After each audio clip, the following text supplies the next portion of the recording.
go get on. Good evening, ladies and gentlemen. I've one or two announcements to make. The glamorous granny competition was won by Mrs. Anthea Wong of Gresham Road, London E17. That Chinese woman! See, I told you she would win. They marry so young. Seems hardly fair. Ordinary people. The mother and child competition resulted in a dead heat. Mrs. J.M. Nash of Palmer's Green and Mrs. Susan Mitchell of both Southampton both win cash prizes. That woman who entered with the dog got nowhere. Our disability bonus was held by Mr. Laurie Russell of Market Arborough. Both Laurie's legs were certified absolutely useless by our resident medical officer. Yet, he performed the twist and the bossa nova to the tune specified on the entrance form. He fell over though. Twice. They do help them a lot, don't they? That blind woman would have never found the diving board if the audience hadn't shouted out. There are a number of lost children awaiting collection. Would you check your family? A Jewish ex-serviceman is at this moment telling of his experiences both during and after the Nazis' rise to power in the number 2 dining hall, admission free. All holiday makers intending taking part in our evening routine should report in person with your numbered card to the grand ballroom at 8 sharp. Thank you, ladies and gentlemen. Oh, it's Kenny and Eileen! Come in! I hope we're not too early. No, we're just finishing. This is my husband, Ted.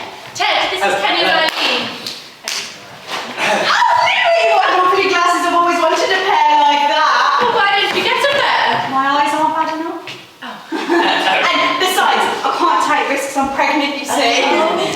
It's our first, not our last, darling.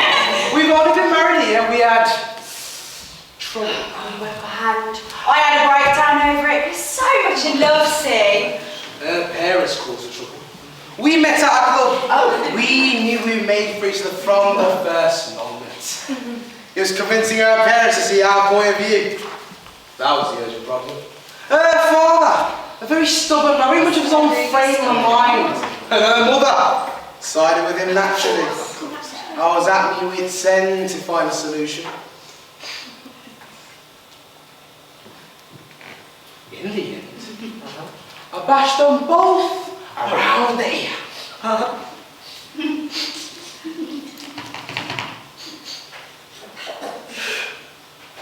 And we had nothing else.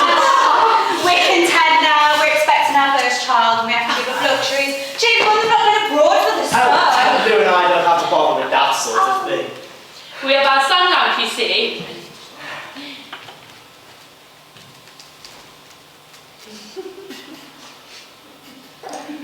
It's interesting, Ken, you meeting your wife outside of a club.